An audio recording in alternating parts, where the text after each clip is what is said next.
Ayan, Nanay Berta, kung tatanungin po ng inyong mahal na sponsor kung ano pa po ang sa birthday niyo po ngayon, ano pa po ang makapagpapasaya sa inyo kung naririnig po kayo ng mahal niyong sponsor na tumulong sa inyo noon. Ako gusto ko magkaroon ng cellphone. Di ba Nagsiselfone binigyan ka niyo po. na ako noon? Opo. Hindi, papalagay ko kasi yung Bible doon sa loob ng cellphone. Paano po yun? Di naman na kayo nakakakita. Hindi, naririnig ko. For hearing na lang. Binabasa ng cellphone. Naririnig ko, palalagyan ko ng yung buong Bible, papapasok ko. At saka, pag ano yung mga kanta, yung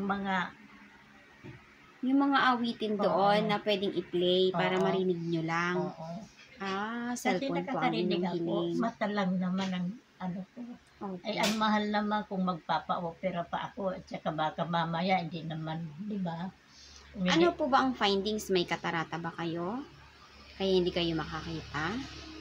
Ang sabi sa EO, ang EO nga ang nagsabing mayroon daw akong katarata. Opo. Kailangan itong munang ma-opera. Pero hindi naman ang EO. Iba naman doktor. Opo, ipapacheck nyo po yun sa public. Yun.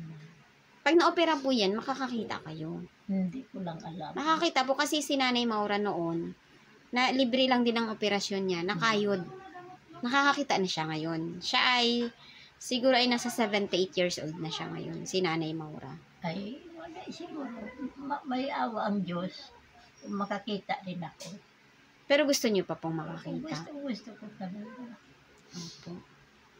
So, dito po sa kwartong ito, dito po mga ka-therapy, si Nanay Berta. Pasensyahan niyo na po mga ka-therapy ang ating phone. At ito po ay luma na pinagawa lang po natin ang charging pin para kahit papaano po ay makakuha tayo ng videos. Kasi marami po mga ka-therapy na gustong magpa-vlog sa atin na mahirap magkalagayan. Pero hindi natin mapaunlakan dahil nga nanakaw po ang aking cellphone. Ayan, pinasok po ang aking tahanan, nakuha ang 3 phone na personal use natin. At saka pang vlog po. Si Grace po na nag-aaral na. Gusto ko siyang isama sana kanina. Kailang pagod dahil pang day 3 nila ngayon sa pasok. Isasama ko po sana siya. Ayaw niya dahil gusto niyang matulog. First year high school na po siya. Ay, una pala siya kay Giselle. Pareha sila ni Giselle. First year high school na po. Siguro. Mamaya nandito yun. Kaya akala ko nga, sama-sama kayo eh. Hindi ko po alam na pupunta sila. Hindi ko po alam. Kasi ang ka-message ko, anak niyo. Anak niyo po yung ka-message ko. Tsaka iba po yung dinaanan ko. Ganda ng, ikaw lang po dito mag-isa? Sa'yo lang tong room na to?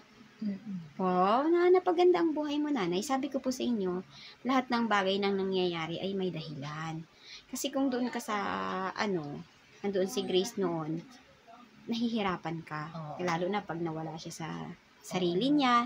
Si Grace mga ka-therapy ay 41 years old nung pumanaw. Hindi, 40. 40. Ay, nasa Ngayon, 1 year na siya. 41 na.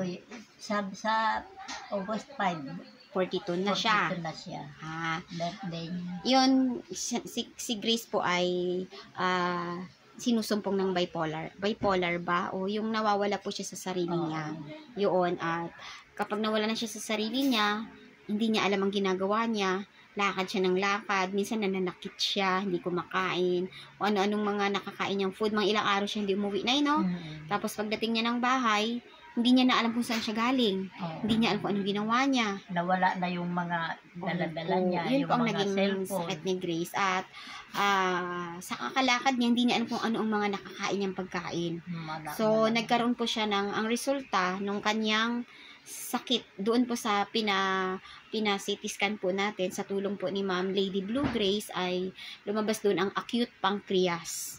Once na ang pancreas po ay naging acute na siya, wala na talagang pag-asa dahil yun ang nagtutulong sa lahat ng organs para gumana. Yung sakit ni tatay niya yung nakuha niya. Pancreas po, sa mga kinakain niya, ganyan.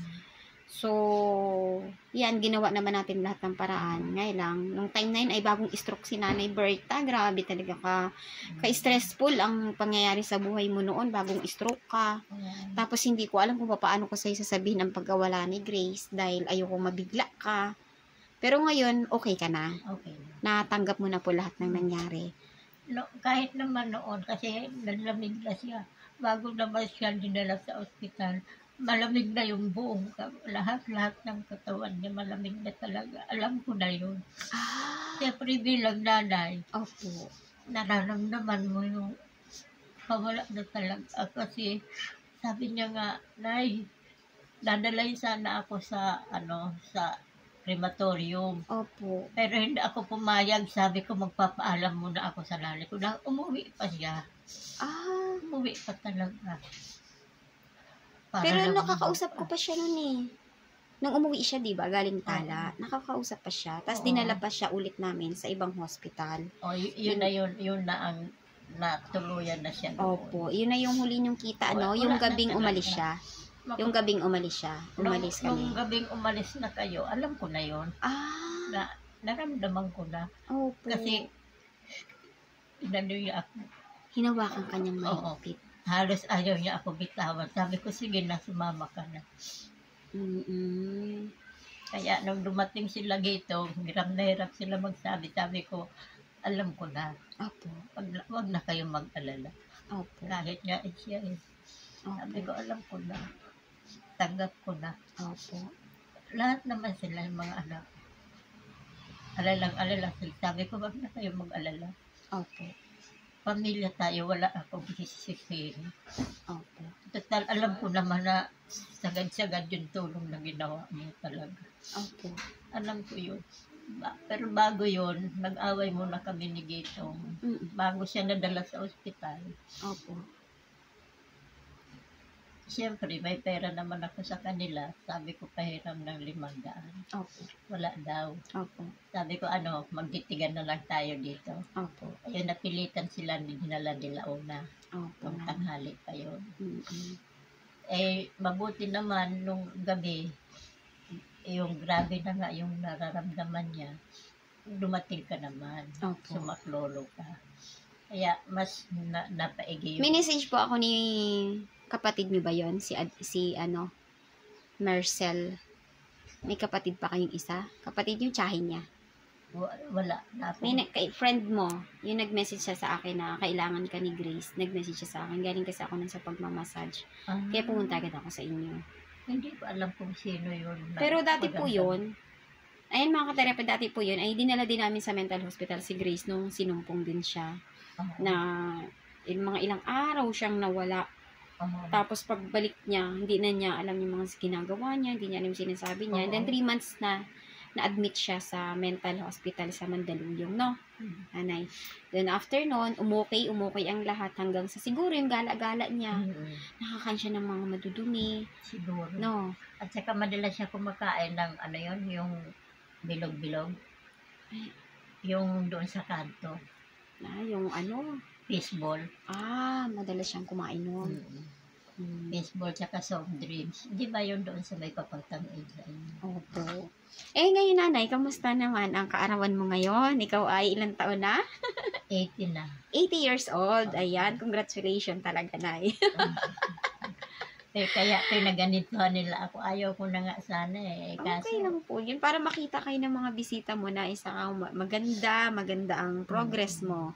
Ayan, maayos ang higaan. So, binigay nyo na doon yung foam at bed sa kanila na regalo nyo na yun sa apo nyo na titira doon, no? Ayan. So, maayos ang kalagayan ni nanay dito. Napaganda. Yun lang, mga ka-therapy. Gusto ni nanay. Gusto ko lang ng cellphone. Kahit yung mumurahin lang, no? Oo. Basta ilalagay ko yung Bible doon. Ipapalagay ko yung Bible sa loob.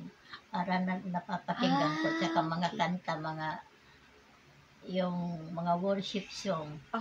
Kasi nalimutan ko na yung mga yun eh. Opo. Dati alam ko, ngayon nakalimutan. Mula nung na-stroke ako, hindi naman ako nagpipail ang utak ko. Hindi. Opo. Matalang talaga. Baka gusto niyo kumain ng pakwan. May dala akong pakwan. Mamaya na lang. Mamaya ka nakakain. May pinya din dyan. Ay, mga ano lang, konti lang namin. Kasi wala akong pera ngayon kasi pasukan, apat na dalawang kolehiyo, dalawang high school, ayan, hindi talaga biro ngayon na pasukan na. Pero yung college mo, tapos na talaga. 1 taon pa nanay, 4th year ngayon. Ayan, diba, malapit na, may pag-asa na. 1 year na lang ngayon. Graduate na yun. Pero 2 na silang college. Ayan. Ayan, sa lahat-lahat po ng mga nagmahal kay Nanay Berta, sa mga nagsuporta po sa ating video sa kanya, maraming salamat po sa inyo at sa ating po mga subscribers. Maraming salamat po sa patuloy nyo po na pag-support sa ating YouTube channel. Kayo mga ka-therapy, sa inyo pong pagtangkilik ng ating mga videos, sa inyo pong panonood, ay kayo po ay parte na po ng pagtulong sa ating munting YouTube channel. Ayan, so maglabis-labis din po ang aking pasasalamat muli sa mga mahal na sponsor, lalong-lalo na po kay Ma'am Special Lady at kay Ma'am Lady Blue Grace na naging parte ng buhay ni Nanay Berta at ni Grace. Ayan, maraming salamat po sa inyong mga gininto ang puso. Pangalan niya dati sa akin, si Ate, si Ma'am, Ma'am Special Lady.